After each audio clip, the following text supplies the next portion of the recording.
Valar Morghulis. What if the Kingslayer became the king?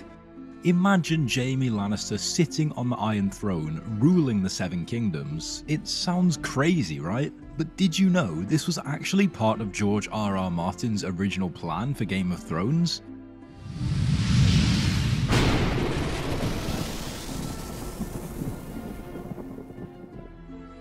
Welcome to Visions of Valyria. In this episode, we're going to explore how Jaime's reign would have changed everything. From the fate of the Starks to the future of Westeros, nothing would be the same.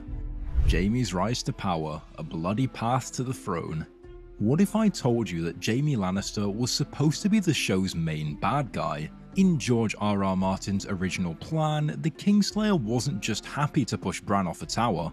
I know, it's hard to believe. He had sights set on something much more important, the Iron Throne itself. But how does a Kingsguard member become king? In this different story, Jaime's rise to power is marked by murder and betrayal. There have been a lot of horrible murders that would even make Cersei blush. Who is Jaime's first target? Ivory, his own nephew. Yes, you did hear that right. This time, Jaime kills Joffrey and then says Tyrion is to blame. What a mess in the family.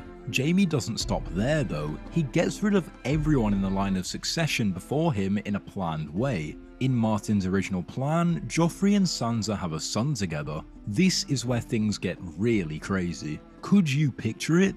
This kid should have been the next king or queen, but Jaime doesn't let that stop him. He doesn't think twice about killing his own great nephew. It's not at all like the Jaime we know, right? The person who changed and grew over the course of the series. In this version of Jaime, she's cruel, driven, and ready to do anything to get the crown. Getting people to jump out of windows is no longer to hide his secret relationship, he's doing it to get the throne. What made Martin change his mind about King Jaime? Well, he may have realised that Jaime's personality would work better as a complicated anti-hero than as a simple bad guy. He might have also thought that the idea of Jaime being king was too dark, even for Game of Thrones. It's interesting to think about how the story would have been different if Jaime had been the bad guy. The way the Lannister family works would be completely turned upside down. Picture Tyrion on the run after being wrongly accused of killing the king. Imagine how Cersei felt when her brother lover turned on her. What about Tywin? Would he be proud of Jaime's drive or horrified by what he did? There's no doubt that this version of Jaime's story would have made all of Westeros different. If Jaime had been on the Iron Throne, the war, the alliances, and the whole thing would have gone differently. That's exactly what we're going to look into next. What changes would happen in the Seven Kingdoms under Jaime's rule? Let's find out. The ripple effect. How King Jaime changes Westeros. Okay, let's imagine that the Kingslayer wears the crown in Westeros. Isn't it crazy? We thought we knew everything about the Seven Kingdoms until Jaime took the Iron Throne. There are more differences between the Lannisters now than at any other time. That being said, they are stronger than ever. Take a look. Tyrion, the smart younger brother, is now on the run. He's being blamed for killings he didn't do. Think about how that would change his story. He's likely not the hand of the king, but out there trying to clear his name and maybe even planning to get back at Jaime. The imp is playing a whole new game. Okay, but what about Cersei? In this new Westeros, she has a very different role. Is she there as his queen by her brother lover's side? Or is she planning something bad to happen to him behind his back because she's so mad that he took the power she always wanted? Cersei has always been driven, so it's hard to see her going along with Jaime's rule without a fight. There is probably a lot of stress in those royal bedrooms. We should also not forget about Tywin Lannister. How do you think the old lion feels about all of this? In one way, his son is now king, which was his dream all along. That being said, Jaime got there by killing his own family. Is Tywin happy that his son wants to do well, or is he horrified by what Jaime has done? He might be a mix of the two. That family dinner at Casterly Rock must be pretty awkward now, no matter what. In ways we never saw in the real story, this version of events makes the Lannister family drama bigger than it was before. It's like all of their fights and power struggles are turned up to 11. There is betrayal, suspicion, and maybe even open war going on between family members. The Lannisters are yelling at each other, not just roaring. But there's more to it than just the Lannisters. Everyone in Westeros is shocked by Jaime's rise to power. What do you think the other big players will do? The Starks, the Baratheons, and the Tyrells all need to rethink their plans now that there is a new king who can do anything. Are they getting together with other people to fight Jaime, or are some of them trying to get along with the new government? The Game of Thrones is definitely a lot more interesting now that Jaime Lannister is king, and a lot more dangerous. Before we dive into how these twists reshape the fate of Westeros, I have a small request. If you're enjoying this journey through a reimagined Game of Thrones, please take a moment to like this video and subscribe to Visions of Valyria. We're a new channel dedicated to exploring the untold what-ifs of this epic saga. Your support means the world to us and helps us build an incredible community of fans and theorists. It costs you nothing and makes a huge difference to us. Is it done? Great, thank you so much. Now let's get back to the unfolding drama.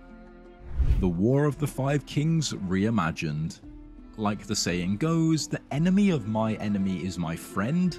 In a world where Jaime Lannister rules Westeros, some very strange alliances might form. Think about this: Stark banners and Baratheon stags flew together against the Golden Lion. How do you think this changes the roles of power that we thought we knew? Everything in the War of the Five Kings changes a lot when Jaime takes the Iron Throne. Jaime used to protect King's Landing, but now everyone who wants the throne is after him. It's no longer just about who gets to sit in that uncomfortable chair, it's about getting rid of the killer who got to the top. For a moment, let's talk about Robb Stark. In the original plan by George R.R. Martin, Robb was supposed to beat the Lannisters several times at first. He tried, but in the end he couldn't beat Jaime and Tyrion working together. Think about how things would be different if Jaime was king. Robb isn't just fighting for the North's freedom anymore. For his father, his sister Sansa, and his whole family, he wants to get even. If this story is true, the young wolf might be even more determined and dangerous. What about Stannis Baratheon? You know he's not going to let this go. With his strong will and sense of right and wrong, Stannis might actually get more supporters in this case. To begin with, Jaime's claim to the throne is questionable. If word gets out about how Jaime got the crown, the other houses might come together to support Stannis as the real heir. Now though, things get really interesting. Do you still remember the Blackwater Bay battle? That huge battle that changed the game and saved King's Landing from Stannis? But in this story, it might not even happen, not the way we know it. Having Jaime as king changes everything about the strategy. Instead of a battle at sea, we might see an epic land battle between many armies that all come together at once on King's Landing. Could you picture it? Is King Jaime being tried to be killed by forces from Stark, Baratheon, and maybe even Tyrell? This war would be even messier and less predictable than the one we already know about. Jaime is not only a skilled warrior, but also a seasoned leader in battle. His temper is short though, and he often acts without thinking. How do you think he'd deal with the stress of protecting his stolen crown from many enemies?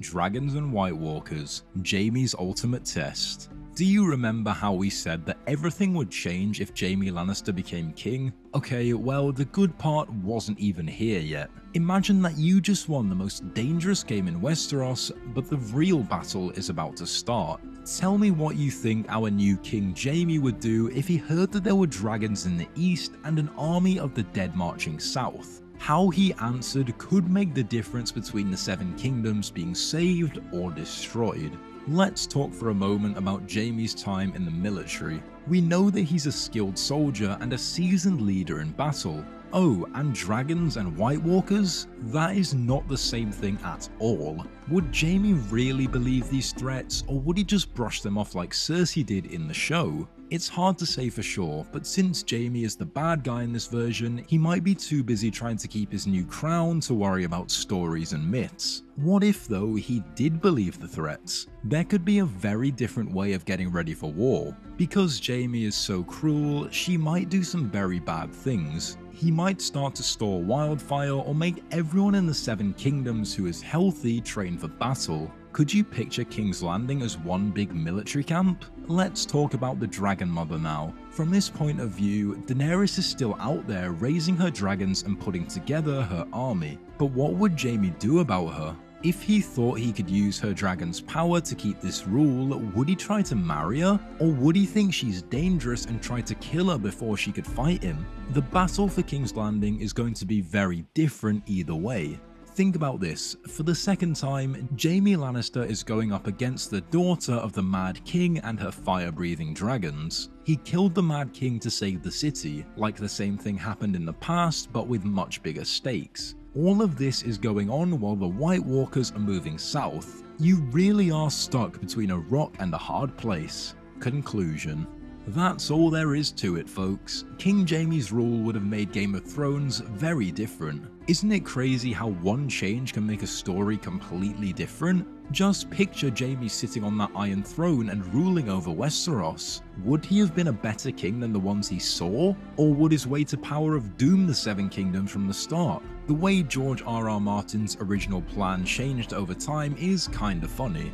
For him, writing is more like tending a garden than building a house. He lets the story grow and change. And wow, did things change. In the end, Jaime wasn't the main bad guy, he had a whole story about how he changed. What do you think? Would you have liked to see Jaime on the Iron Throne? And are you pleased with how things turned out? All of these what-if situations make you think about how complicated and linked the world of Game of Thrones actually is. Everything is different after one small change. It's like putting a rock in a pond and watching the waves move around. What other what-ifs would you like us to look into? Ned Stark still alive? Is Daenerys not going to come to Westeros? Post your answer below. Valor Diaris.